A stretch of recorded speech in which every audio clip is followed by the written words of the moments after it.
All of us in this community, this is an iconic place. According to New York's governor, nearly 300 people have been rescued. Christopher Pierce says he became one of them. Pierce says he got frostbite and spent the night in his car. I started shaking in the backseat. I couldn't take it anymore. I was freezing. We were out of dry clothes. 77 inches have already fallen in Orchard Park, New York, home to the Buffalo Bills, who had to fly to Detroit to play the Browns. And it's a good thing they moved the Bills game out of town, because less than 24 hours before kickoff, this is what it looks like in the Bills parking lot. Snow almost up to my waist, with the gridiron also covered. The city of good neighbors. The team sharing video of players getting help from neighbors so they could dig out in time to make their flight Saturday. When you have the equivalent amount of snow as Josh Allen is tall, which is 6'5", it's going to take some time to get in there and clean out the neighborhoods. Again, snowfall as tall as the Bills quarterback, Josh Allen. The team says only 5 of its players are taller than the total snowfall reported in Orchard Park. Between that and this wind, I can't imagine anyone throwing a football, Willie. Good thing they moved that game out of town. Back to you. Yeah, we're getting some real-time evidence right now during your live shot of how serious those winds are. Be safe out there. Jesse Kirsch in Buffalo, thanks so much. Overnight, a groundbreaking global agreement on climate change was reached at a UN climate conference. NBC's Raf Sanchez has details. I remain concerned. Today, a historic step forward in addressing the effects of climate change in the developing world. An agreement decades in the making, a global fund to compensate poorer countries suffering climate disasters. I hear no objections. It's so decided. At the United Nations Climate Conference, known as COP27 in Sharm el-Sheikh, Egypt, representatives from 200 countries worked into the wee hours to reach the agreement. Details, including dollar figures, are yet to be determined. Developed countries like the US and the European Union and some international financial institutions are expected to be contributors to the so-called Loss and Damage Fund. Vulnerable nations like Pakistan, ravaged by deadly flooding this summer, will be the expected beneficiaries. What it can do is provide the financial resources that countries will need to rebuild after disasters, to help those who are migrating, who are refugees, to help with food security challenges. President Biden addressed the summit on Friday. We see our mission to avert climate catastrophe not only as an imperative for our present and future, but through the eyes of history. The U.S. and other rich countries had resisted the idea of a fund for years, fearing they could be sued for climate disasters. The new agreement takes away that potential legal liability. A show of unity from nations big and small to address a global crisis. For today, Raf Sanchez, NBC News. Raf, thank you very much. Elon Musk has reinstated former President Donald Trump to Twitter after running a 24-hour online poll asking Musk's followers if he should reactivate Trump's account. NBC's Josh Letterman is at the White House with more. Josh, good morning. Hey, Willie, good morning. Elon Musk announced the decision on Twitter, where else, saying the people have spoken. He was referring to an online poll he posted asking whether users thought Mr. Trump should be reinstated nearly 2 years after he was kicked off the platform following the January 6th attack on the Capitol. Musk says more than 15 million votes were cast, with 52% voting yes. The real Donald Trump account is now back, but the former president hasn't tweeted yet, and it's unclear if he will. Mr. Trump has said he'll continue using his own social media site, Truth Social. Twitter's move ending a roller coaster week in which Attorney General Merrick Garland named an independent special counsel to take over 2 sprawling criminal investigations into Mr. Trump, just days after he kicked off his 2024 campaign. President Biden is still weighing a final decision on if he's running, but his focus was closer to home this weekend, hosting his granddaughter Naomi's wedding on the White House South Lawn yesterday, and then turning 80 years old this morning. First Lady Jill Biden throwing a family birthday brunch today in honor of Mr. Biden, who is the oldest president in U.S. history. Willie? Josh Letterman at the White House. Josh, thanks so much. Chuck Todd is NBC's political director and moderator of Meet the Press. Chuck, good morning. A lot swirling in Washington this week. Josh laid it out well. Donald Trump announcing his campaign from Mar-a-Lago for 2024. A couple of days later, Merrick Garland announces a special counsel looking into everything around the 2020 election and the movement of those documents to Mar-a-Lago. With all of that as a backdrop, you sat down with the former Vice President, Mike Pence. How does all of this inform his decision about whether to get into the race? Well, look, I think Mike Pence thought his rollout of his book, that was at least going to give him a few days on his own to sort of make his case and begin, look, the book and what he's doing. He's likely going to run for president. This is the, I guess you could call it an exploratory phase per se, but, you know, he clearly has his pitch down, which is if you like the Trump-Pence administration, but you want new leadership, I'm your man. He doesn't quite say it as directly as I just put it, but that's the basic premise of this. What is interesting in this book is that he does go a long way in trying to distance himself from Donald Trump on January 6th. But that's the only place that he wants to distance himself. And you'll see this in the interview today. You know, I spoke to him a couple days before the Merrick Garland decision. In fact, the day before Merrick Garland's special counsel decision, he was already critical of Merrick Garland, thought Merrick Garland had gone too far in trying to seek the return of those classified documents, saying there were other avenues that could have been done without executing that search warrant. I don't think they've gone far enough. And I think a lot of people's like me that they hadn't gone far enough pertaining to actually shaming this individual that has done this to our great country. It's ridiculous towards what's went on, and to think that he has done that and basically is thumbing up his nose at everybody. God, what are we turning into as For water Americans? during a marathon? Uncle Chen is just looking for a light. We'll be right back with your Sunday mugshots. Shop Macy's Black Friday What are we specials turning now while into? supplies last. Like Ninja blenders starting at $79.95. What are we turning into? To run for president in 2019.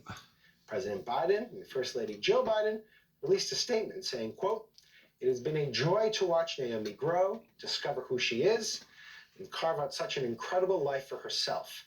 Now we are filled with pride to see her choose Peter as her husband, and we're honored to welcome to our family. We wish them days full of laughter and love that grows deeper with every passing year." Mazel tov to the couple. I am genuinely thrilled for them, and I'm glad that I got to read. Okay. Glad you're thrilled. That scripted speech, which had a big audience and was an important speech, is because his advisors desperately tried for him not to do that because they think it's a political loser. It's not for moral or ethical reasons, to be clear. Exactly. It's for political. And they, when you talk to them, they know that this is just, they're going to do the best they can to keep it out of his mouth, but they can't really control what Trump says and does. And it's front of mind for him. He talks about it all the time when there's not a teleprompter in his face. But that's it for Inside Politics Sunday. Don't forget, you can also listen to our podcast. Download Inside Politics wherever you get your podcasts and scan that QR code that is at the bottom of your screen. But stay with CNN. Coming up next, State of the Union with Jake Tapper and Dana Bash. Jake's guests include the likely next House Democratic leader, Congress. That's the thing that I don't like about American politics, is that in American politics, they talk more about the election of the politics than they talk about the problems with the people and what the people needs. You know, they're already talking about the president race, and that's over 2 years away. Is that not ridiculous? That's kind of like whenever you walk into a retail store long about Halloween and they already got Christmas stuff out. What is wrong with people? Have they just absolutely lost their freaking minds? And the people that we hire, that we put in these high-ranking positions, they're showboaters.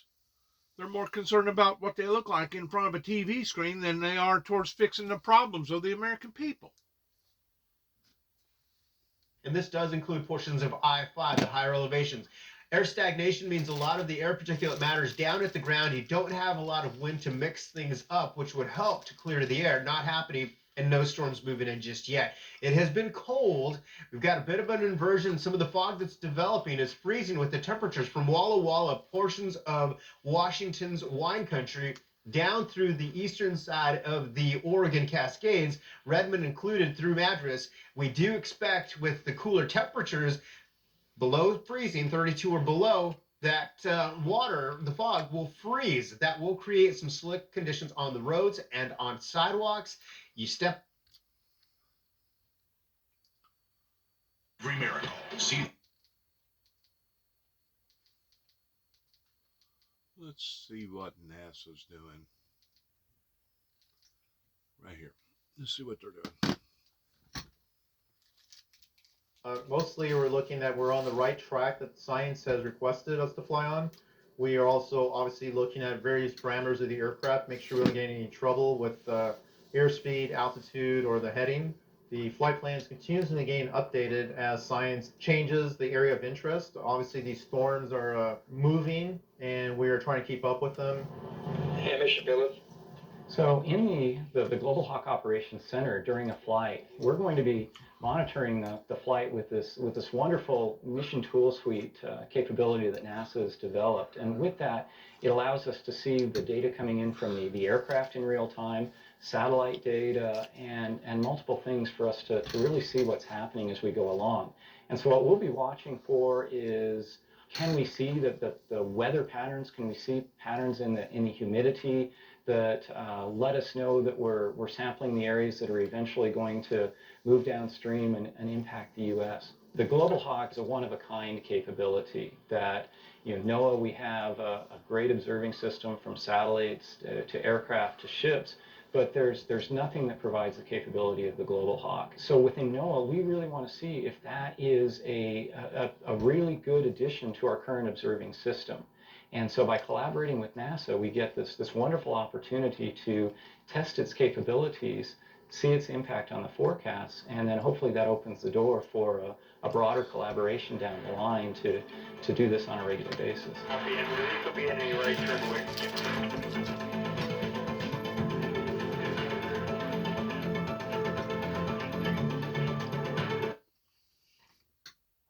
I was just saying last night to a person that it's not that our atmosphere is affecting our planet, more so than our planet that's affecting our atmosphere. And between the two, it's almost like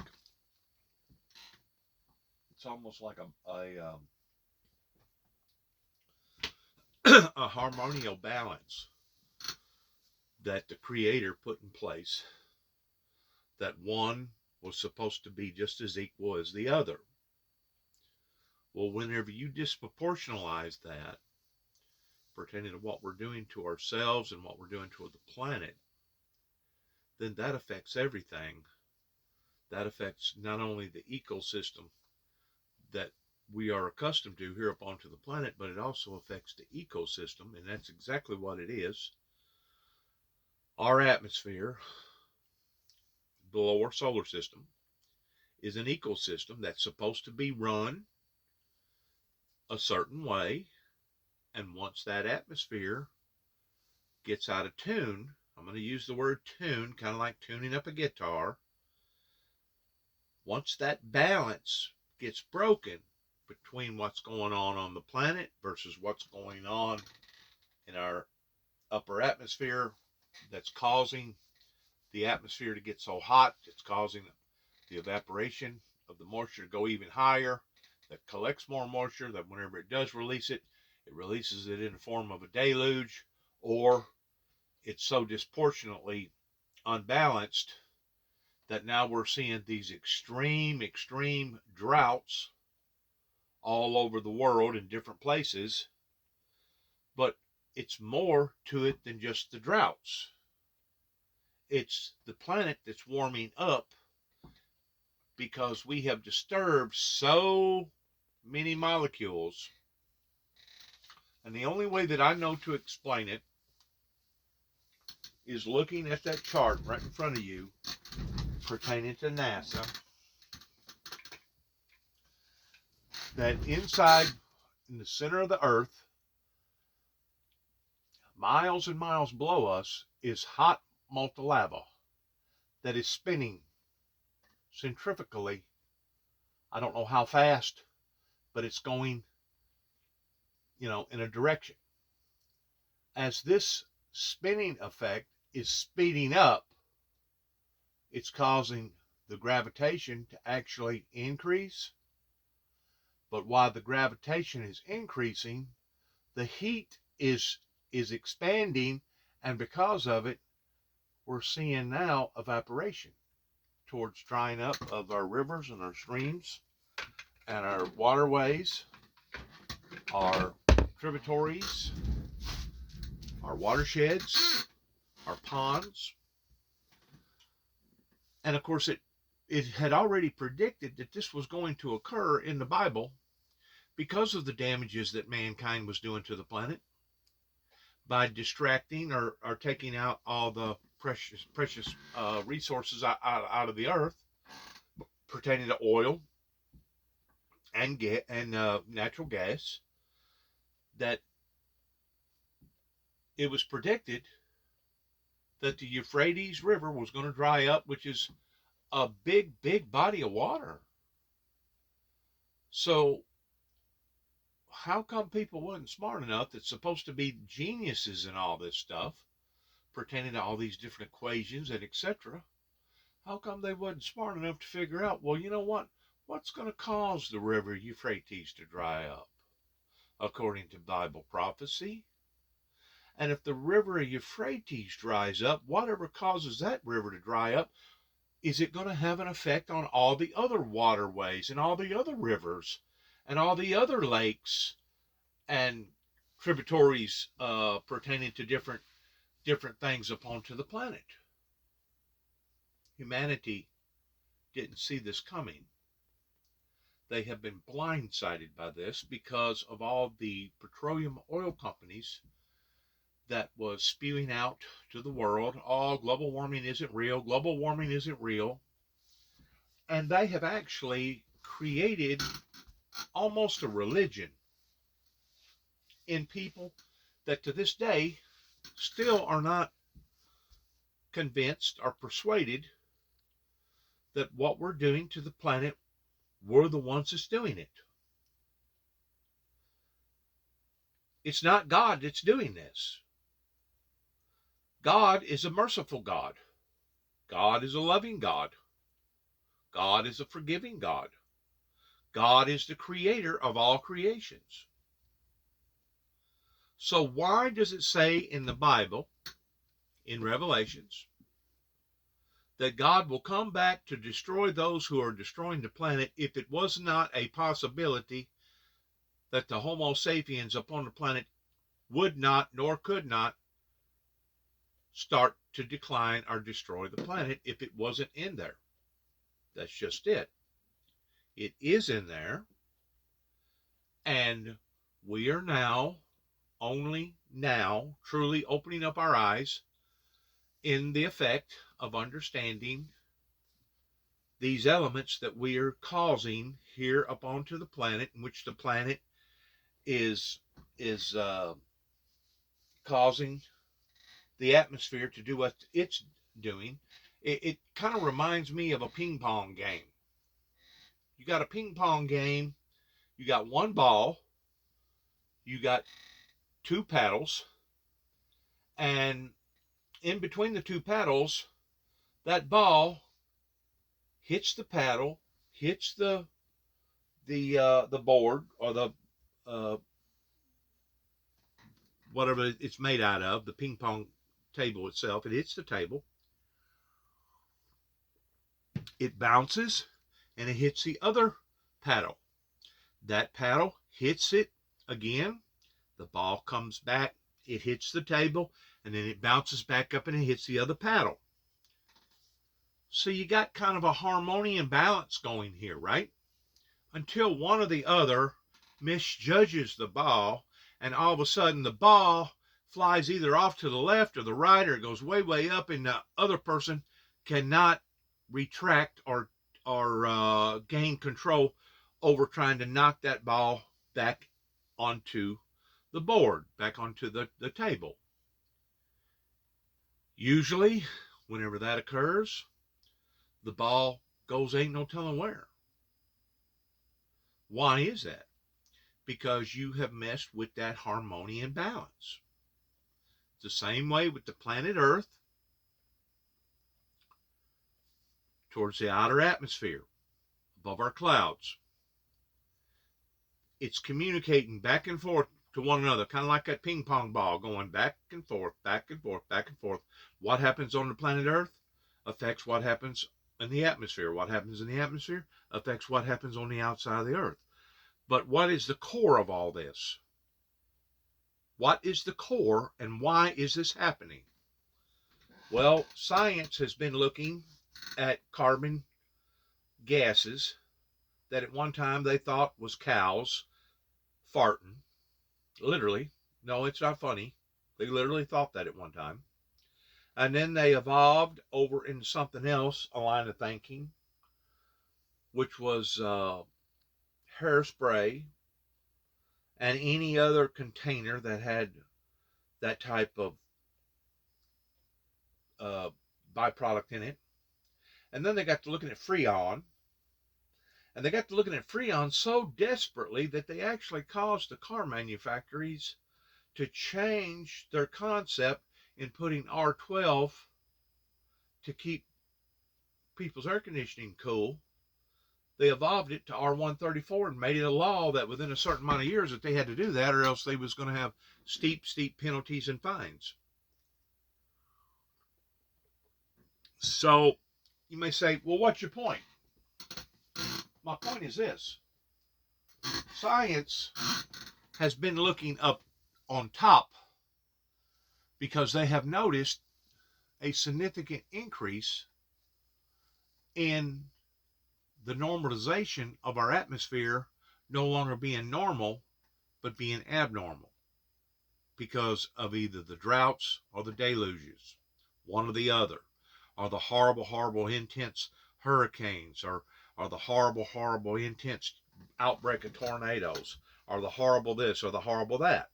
They've been looking up in the sky, indicating that they've been thinking that the things of the sky pertaining to the greenhouse, that yes, we have damaged it tremendously to the point that now it's very, very thin, almost as thin as,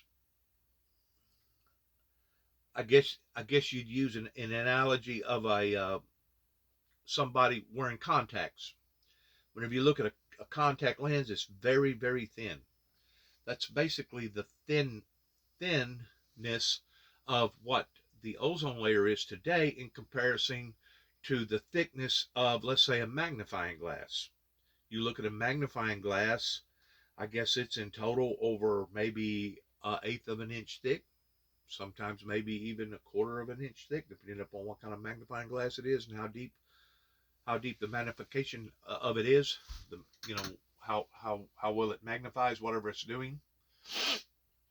If you'll compare to where we used to be with the thickness of a magnifying glass versus the thickness of a contact lens, now you're getting an ideal towards what we are doing to the upper atmosphere that was put there for a protected shield from all the radiation coming from the sun towards not getting cancer, because we know for a fact that the sun has become so radical that it has caused frogs to have two heads, messing with the ecosystem here upon to the planet,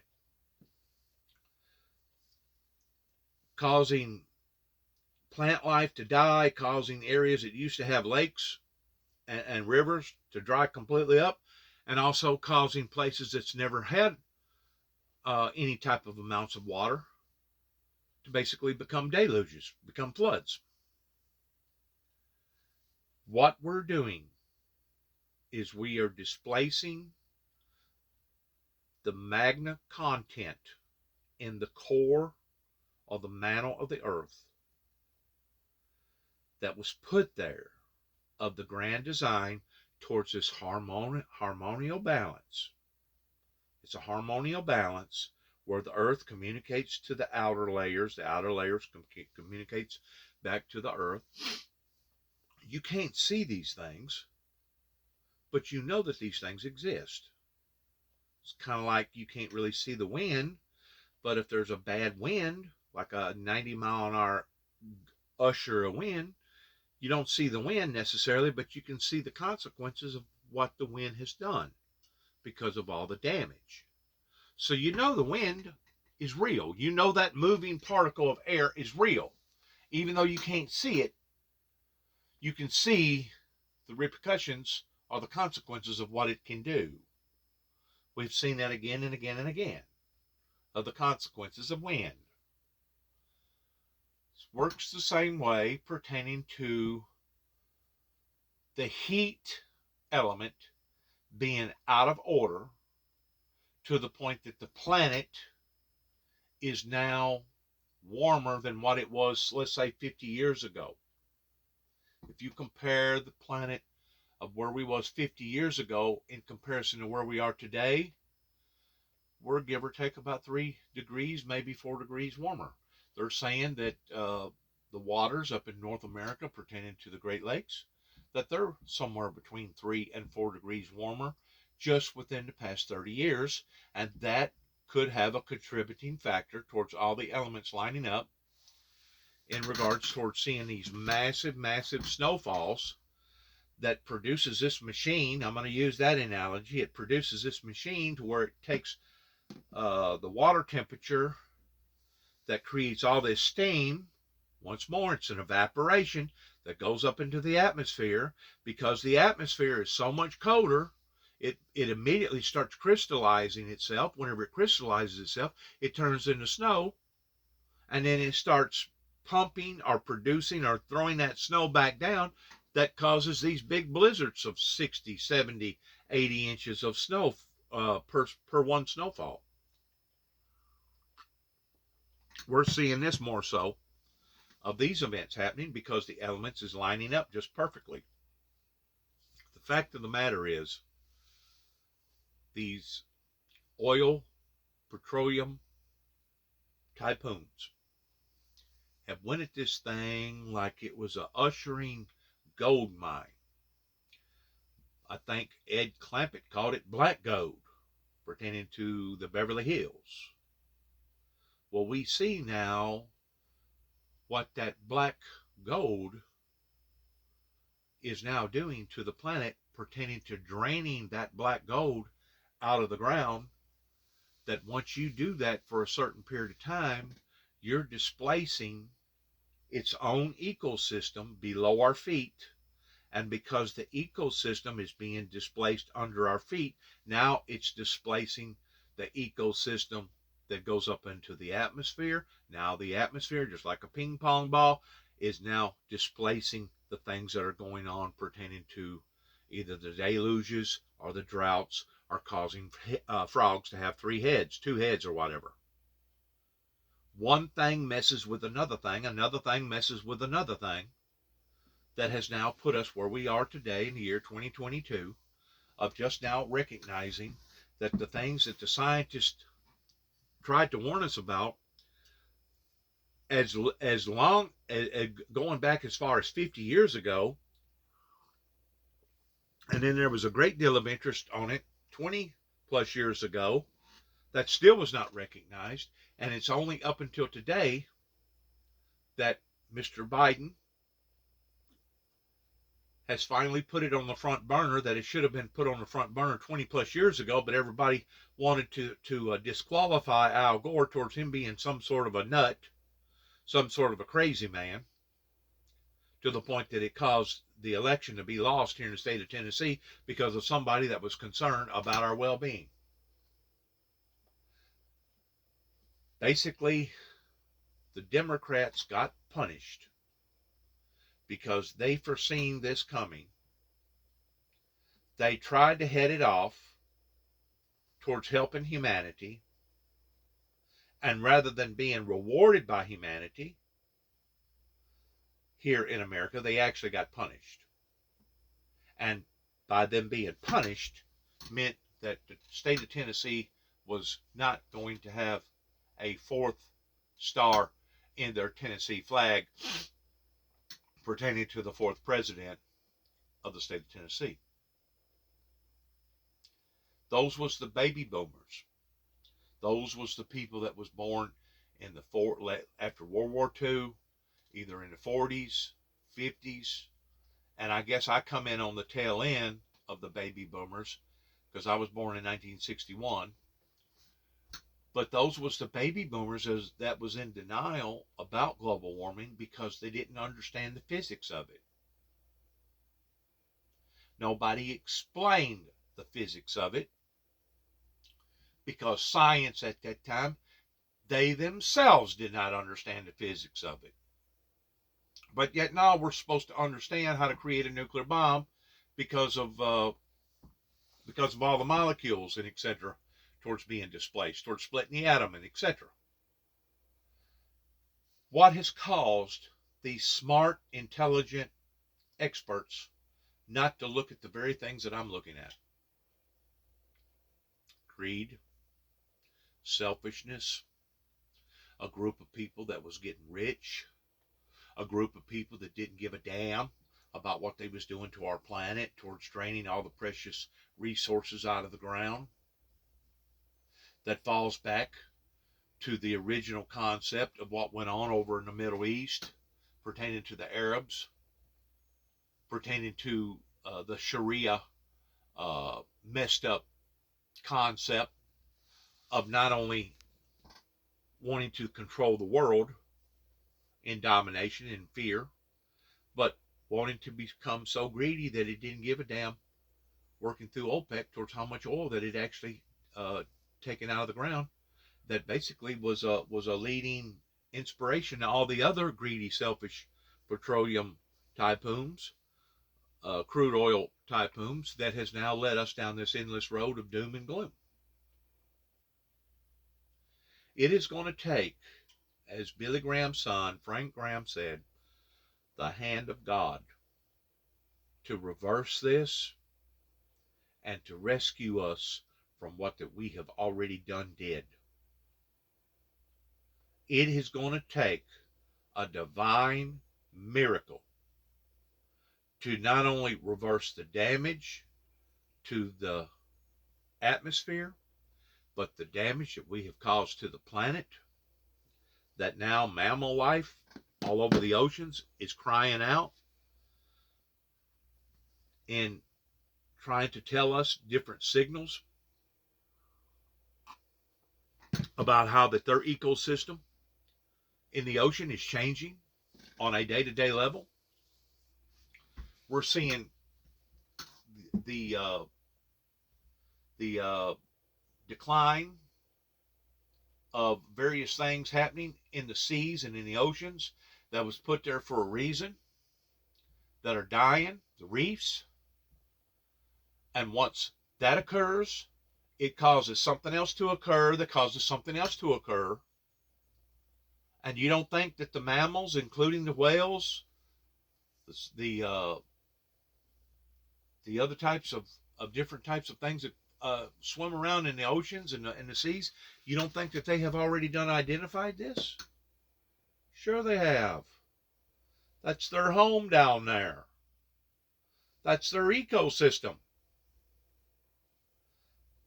How come you think that all of a sudden there'll be like 1,000 whatever that will beach themselves, basically just committing suicide? Or there'll be whales that will commit suicide, or other types of mammals that will commit suicide? I think personally it's because they got down in parts of the ocean that was so hot that it basically fried their brains, and they was crying out toward wanting to die. And that was the only way that they could do it, because they know that if they leave the water, they're going to die. Just like we know that if we submerge ourselves in the water for a certain length of time without oxygen, we are going to die. We understand our world to a certain degree But I tend to wonder if the mammal life that lives in the oceans and the sea understands their world better than ours. And they have been communicating with us and telling us these things, but obviously we have not been listening. We have not been listening and observing and dissecting the warning signs. And now all this stuff is caught up with us all of a sudden in the year 2022. And now we're backpedaling towards what the heck are we going to do? Well, I guarantee you, by raising the prices of the crude oil from X amount of dollars to X amount of dollars is not going to change the concept towards the usage that the Homo sapiens is already adapted to towards using the crude oil, the gasoline that they're putting in the automobiles. If anything, we are building more gas-burning automobiles every year, not only here in America, but all over the planet, as well as boats, as well as ski-doos, as well as you name it, ships, planes. We're steadily building stuff that requires more and more fuel. And has the intent of using every one of them. We are basically destroying ourselves. And in doing so, God sends forth messengers like Al Gore and other scientists that has tried to put their thumb on this towards detecting what was going on. Even myself, towards being an advocate of global warming. And you know, it's really odd because as I was talking to this person last night, I picked up the phone and I called my I guess you'd call her my ex-aunt that used to be married to my father's brother. She lives up in Michigan, just on the tip of Michigan. And I asked her about the snowfall, and she said they had probably about 15, 18 inches of snow. She's on the southern tip of Lake Michigan, to where those north from her, a few hundred miles, got like twice that amount of snow. And of course, over on the other side of another body of water, up towards Buffalo, New York, they got like 3 times that amount, or 4 times that amount. In some places, 5 and 6 times that amount. Unbelievable. What is that, Lake Erie or something up there? You know, we got 5 lakes, the Great Lakes. But I was asking her about global warming. She said, "Oh no, I don't believe in global warming." Just like that, just real short, bitter. And we're talking about a woman that went to school, that was almost a doctor, an RN or LBN. She knows everything about medication. She can tell you about this drug and this drug and that drug and this procedure and that procedure. Matter of fact, she just got through having her lower part of one of her lumbars operated on the lower part of her back. So she's going through a recovery mission right now. She's 80 years old, still as smart as a tack pertaining to her mind. She can tell you just about anything about any drug. Of course, she's gotten out of the nurses, I guess you'd call it the union, where they have to take an examination every year and be out a certain amount of money, which most of the time, whatever association that you're associated with, they pay the bill on the money. But if you're no longer with association, then you have to fit the bill yourself. But to maintain that status of staying on top of the game in the medical industry, because it's an ongoing, evolving research, you have to take this examination every year. Well, she's gotten away from that now for the past 7 or 8 years, so she's no longer doing that. But she's still smart as a tack whenever it comes to a great deal of medicines and what this medicine's supposed to do versus this medication's supposed to do. So she's smart. That's the point I'm trying to make, is this. She's smart, right? She's got all this intelligence. But whenever it comes to understanding the physics of the earth and what we're doing to the earth by taking out all the minerals out of the earth. She's as lost as a goose in the middle of a hailstorm. And she didn't realize that all these waterways and rivers, contributories, watersheds, Lake Mead, other types of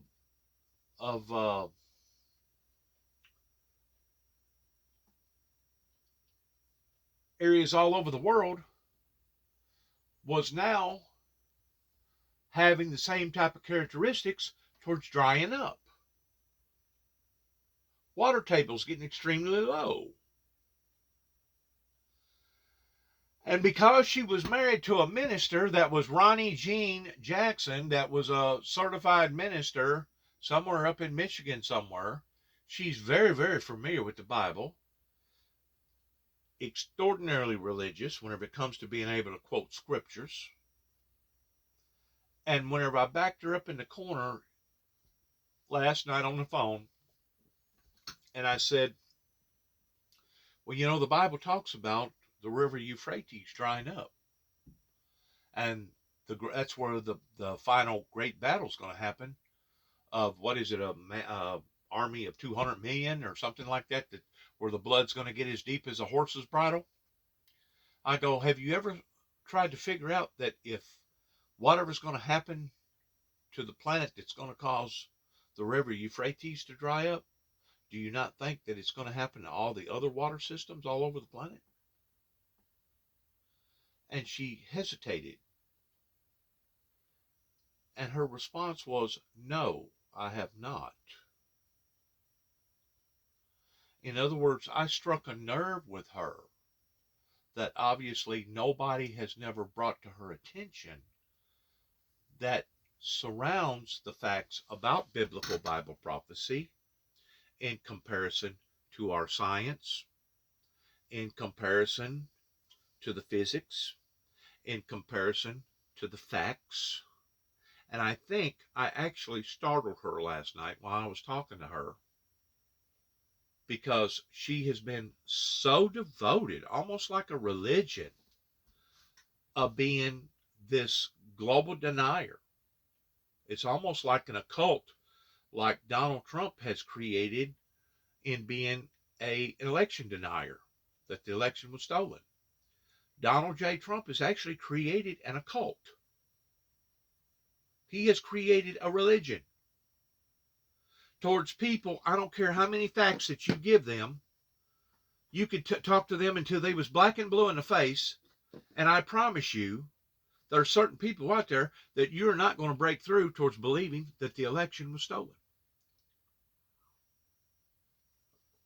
They are solely set on believing that they're willing to make idiots out of themselves in believing a lie. The same way with global warming. Those people have been fed into a lie, hook, line, and sinker. And because of pride, because of whatever other interest that they may have one time thought or had to think about, now all of a sudden you're intervening. You're contradicting that. That is a force of itself, of a mindset that the Luciferian Lucifer has planted in people's minds all over this planet, in convincing them at one time that global warming did not exist. And they was dead set that they was going to continue to believe that lie, because they'd done already been fed into that lie. What are we talking about here? We're talking about narrow-minded people in that aspect, and we're talking about people that's not willing to evolve and not willing to face reality towards the gravity of reality. Because if there's any reality about change, and it doesn't matter if it's in the upper atmosphere or the lower atmosphere or our own personal bodies, is that we are guaranteed change is part of the reality of reality. In other words, nothing stays the same. Just as I talked to a tugboat operator that said every time he went down the mighty Mississippi, he was going down a different river. I said, a different river? He said, yeah. He said, because the river is constantly shifting. The banks on the river is either washing away, or there's some areas it gets built up on one side of the river on the banks and stuff because of condensation. He said, every time I go down the mighty Mississippi River, I'm going down a different river because nothing is the same. The body is the same, but the elements around the body has now changed. It's the same way with our lives. It's the same way with the planet. It's the same way in everything. Everything is evolving. It's a changing. And if we're not willing to get on board in understanding that, in the full concept about that, then obviously you're either going to be left behind or you're going to cause so much damage by not willing to evolve, becoming stagnant, that there's going to be severe consequences on not willing to evolve and not willing to grow and not willing to mature. And that's basically where we're at right now with global warming. But I do think that I struck a nerve last night in talking to her. I didn't talk to her about all this stuff, about the core of the earth and what was going on around the mantle pertaining to all the magna and how the magna goes around and around in a centrifugal force that basically creates our North Pole versus our South Pole. I didn't explain all that to her. You know why I didn't explain all that to her? Because she wasn't going to understand it. That would be like her trying to tell me the compound and breaking down a particular drug that she knew the precise compounds towards what made that drug do what that drug done. That some of these drugs liable to have maybe 100 different compounds in them to make that particular product work. Taking a little bit of this root and a little bit of that root and taking a little bit of this, a little bit of that, all adding it together, kind of like the what they call it years ago. They got it from the Indians, the medicine man. That's where medication originally started from. It started from tribal groups to where you take this herb, add it with this herb, add it with this herb, and now you got something going on there because now you've taken all these different compounds and added them together. Bingo. You got medication. Well, we've went a long, long way since the original tribal medicine men. But the concept is still the same. You take the compounds coming from this tree, taking the compounds that come from this herb, from this plant, you put both of those compounds together, now you got a solution to whatever problem that you're trying to solve. And the reason why that I'm familiar with that, because I know a little bit about that, is because of working in the auto body industry pertaining to paints and mixing up various paints, that if you mix two colors of paint together, you're going to come up with this color of paint. If you mix these three colors of paint together, you're going to come up with this color of paint. You're going to have these compounds that, if you know what you're doing all the way down to the gram, you can basically make your own paint to match your vehicle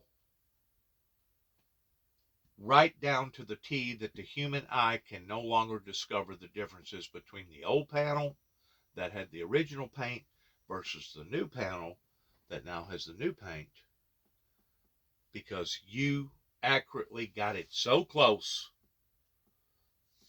that it's basically a perfect match. Works the same way with medicine. It works the same way with the balance of the ecosystem, regardless whether it's the ecosystem in the water pertaining to our mammals, the ecosystem with the air pertaining to the cleanness of the air, pertaining to polluting the air that the birds and the living fowl have to live in, or it's also dealing with the chemical compounds of the center of the earth, the gravitation of the earth, basically. And whenever you're steadily draining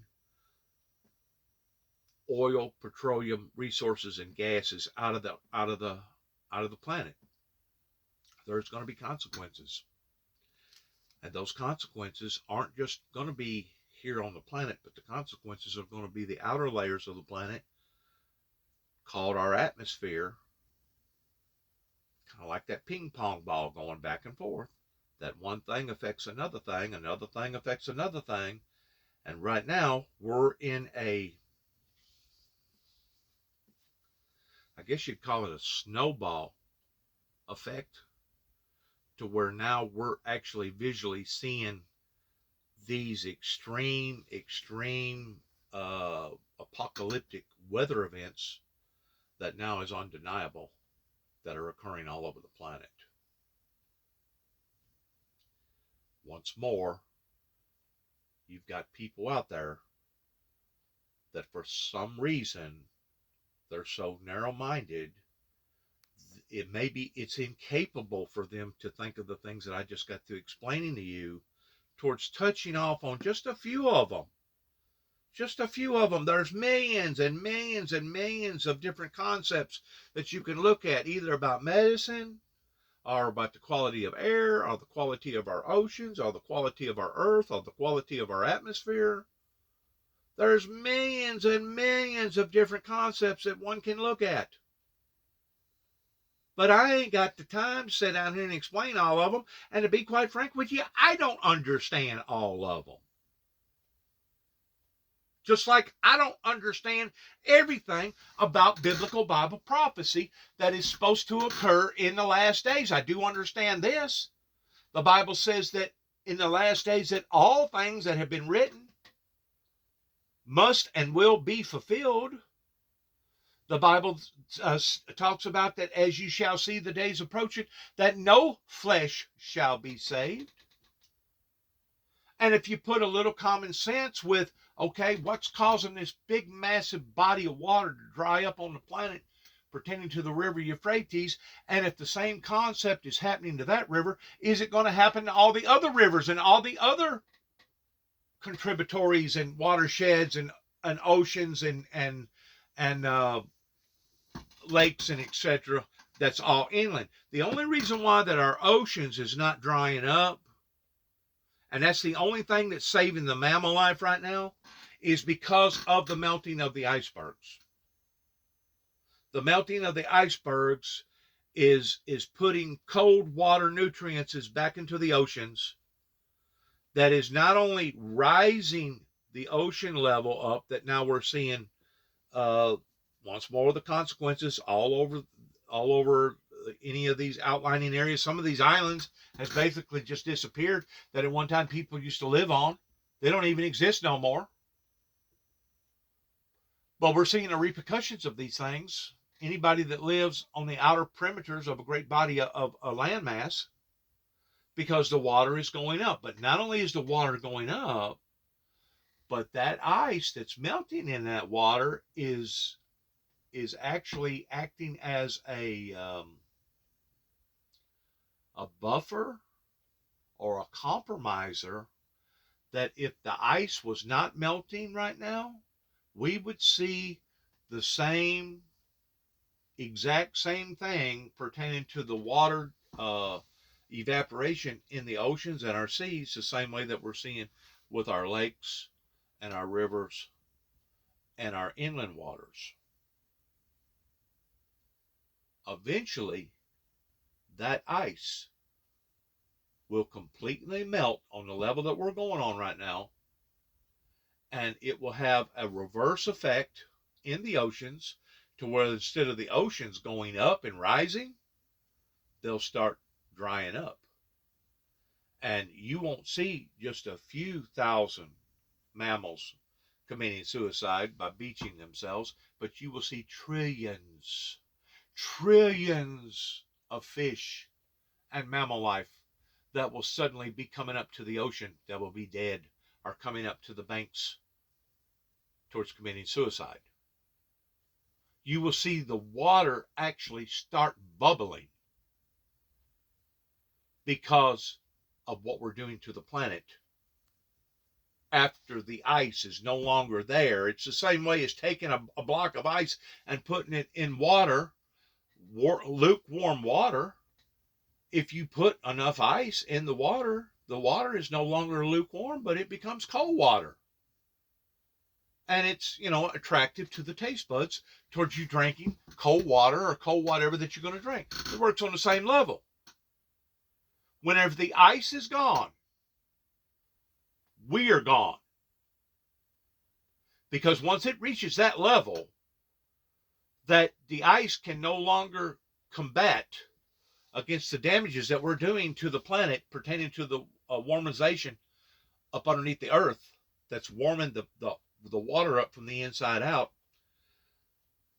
Just like Lake Michigan, there's no way of explaining the lakes of Lake Michigan being 3 to 5 degrees warmer today than what it was 30 years ago, towards justifying it by saying, oh, it's the sun doing it. Really? If the sun was that hot, don't you think people would be getting 2nd and 3rd degree burns? I don't even know if you can get a 4th degree burn. I think if you get a 4th degree burn, you're basically charred. You're dead. But there's no way of explaining what's going on with the Great Lakes towards the water temperature rising other than the planet getting warmer. Well, scientists has led us to believe the reason why the planet is getting warmer is because of the damages that we're doing to the atmosphere pertaining to the carbon gases because of the automobiles and the lakes, the planes and the boats and etc. At one time they used to think it was cows farting. Then there was another time that they thought it was Freon. And then there was another time that they thought it was anything that had hairspray in it. There's no doubt the greenhouse atmosphere is being altered. It's being changed. Scientists wanted to point out the fact that what was causing the problems on the earth was because the problems in the atmosphere that was changing. They're looking at it backwards. They need to go back to the core, which is the planet Earth. That what we're doing to the earth is what is causing the atmosphere to change. And because the atmosphere is changing, now it is causing changes, radical changes in our forces of nature that we call forces of nature pertaining to the weather. Until we're willing to get a handle on these things, and I praise the fact that that they did move into the areas pertaining to that international meeting of recognizing that global warming was not only real, but they was going to start acting upon doing something about it in exchange towards all these undeveloped third world countries that's being hammered right now by all this. But it's also got to do, and this is another part that they don't look at, most of them don't, maybe some of them do, that we're dealing with a supreme being, we're dealing with a supernatural entity, and we're dealing with a supernatural entity that has gotten tired by the Homo sapiens punking it. Or let me use another way of expressing it, whoring it out. In other words, the Homo sapiens on the planet Earth have bitten the hand that was feeding them. It was the Heavenly Father that was winking at our ignorances, that was compromising on our ignorances, that was working double time towards trying to protect all these other elements that the human race was doing. Well, now it has reached a point of us biting the hand that was feeding us towards adequate sunshine, adequate coolness, adequate rain, adequate not rain pertaining to the agriculture industry, being able to cooperate and produce all this food. Now it's reached a point that the very hand that was feeding us and protecting us now has lifted. And now the true picture of what we're doing to our planet is now coming into view. Kind of the way that we send out a Hubble spacecraft way into space, and all of a sudden we see a planet over here, and all of a sudden that planet starts coming into view. It gets bigger and bigger and bigger and bigger until we finally see what it is. Well, that's why God has lifted his hand, is that he is trying to get his message across to the Homo sapiens that what we are doing needs to be radically changed, not only in the oil tycoon crude petroleum market, but all the other sinful activities that we are allowing for it to happen. And one of those sinful activities are, I believe, homosexuality, lesbianism, basically your LGBTQ communities, that we have opened up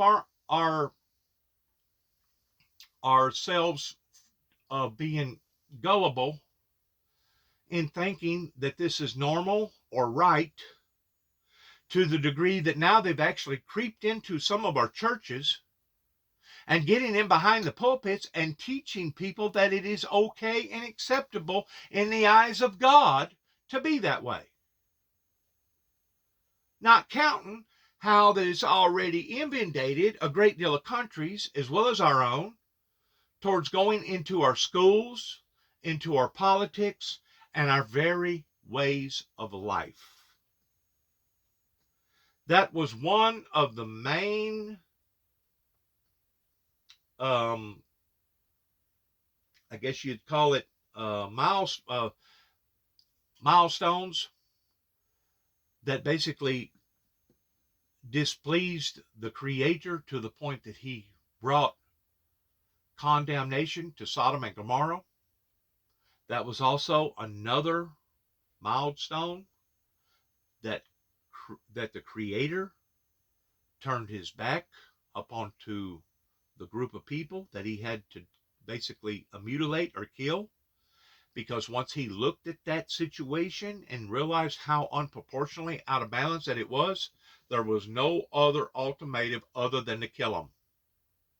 And what I'm talking about is the Great Flood.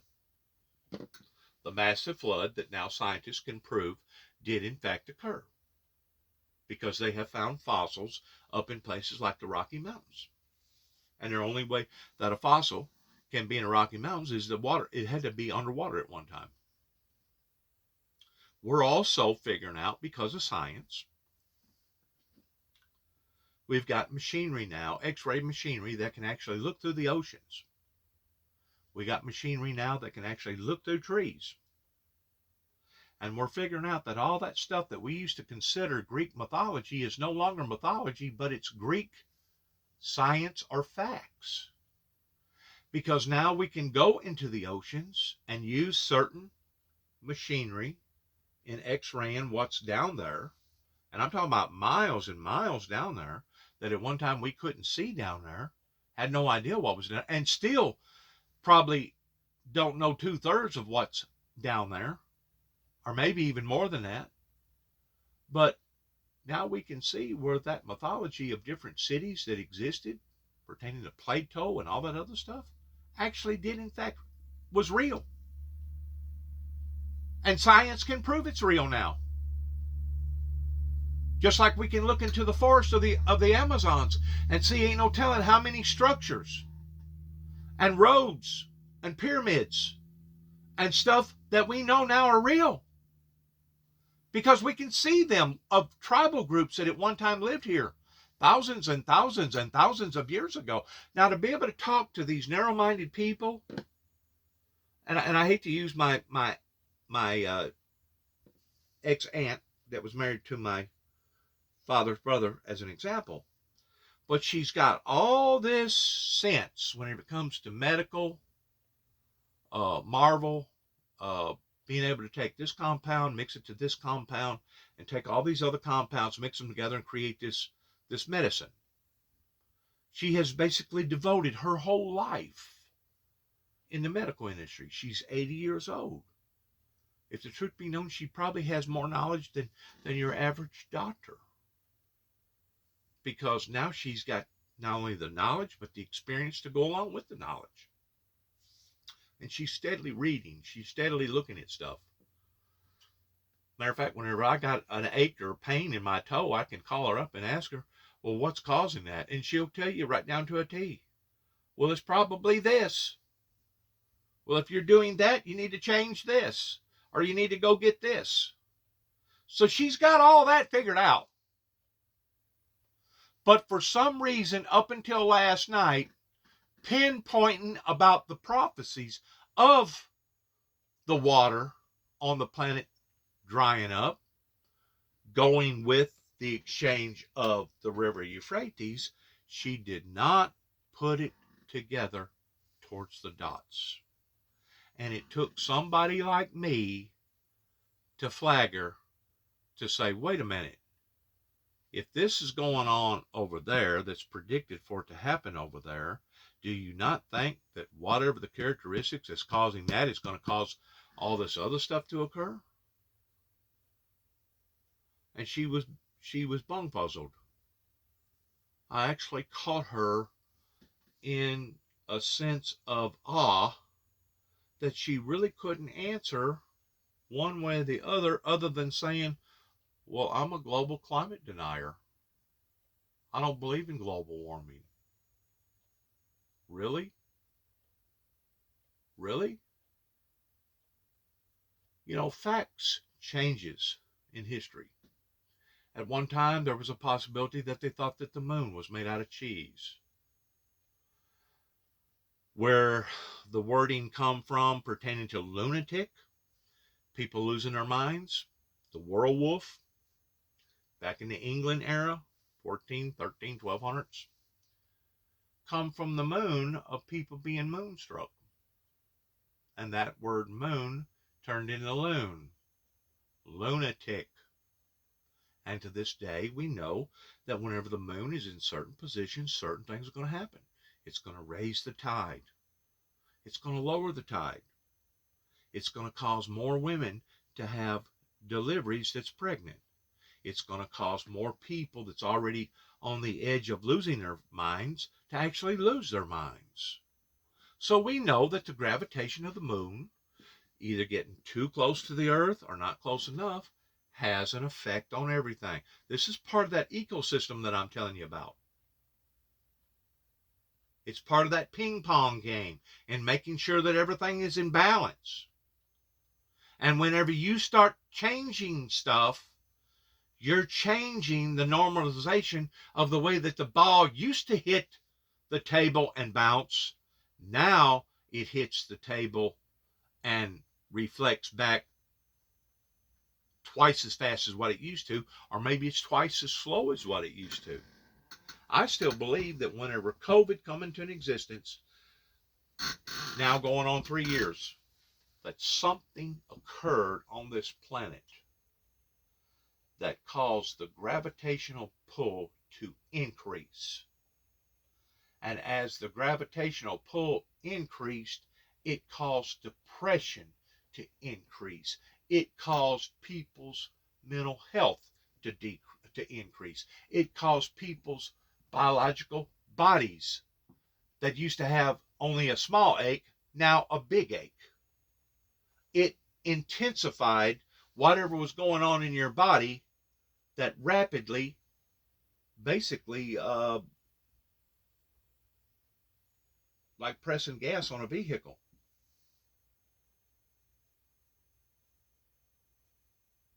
It engaged it.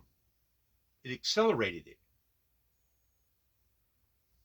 And it not just accelerated it in the physical form, but it accelerated it on a mental form, on a spiritual form, and in an eco form. That now we're seeing the damages that we have done by ignoring the facts pertaining to what others was telling us about. And we have two choices. We're at that pivotal point in life in the year 2022 that we have two choices. And I'm so glad that the international communities pulled together towards recognizing this, towards it being facts, and recognizing that a great deal of these smaller countries are going to suffer immensely, that our third world developing countries. So that is a big, big leap. That's a big, big step. It's almost as big of a step as whenever NASA sent forth a missile that hit directly to a meteor that actually changed the trajectory of that meteor just a little bit, that could make all the difference in the world in discovering something that was heading towards this planet Earth. Let's say it was way over here to the point that it was so small that you couldn't even detect it with a human eye at all. A matter of fact, our Hubble or some of our other advanced equipment could barely pick it up. And in the trajectory that what it was going into, boom, boom, boom. After about 5 or 6, 7 years, they have figured out that, hey, that little peck right there is going to turn into that, then it's going to turn into that, and once it hits, it goes around the 7th or 8th time, it's in a constant direction towards a direct hit to the planet Earth. So what NASA done, they done an experiment, and I'm glad that they did personally, because if there was hope pertaining to this great big planet of seeing something as small as a speck way out here, maybe they could change the direction of it or destroy it, possibly.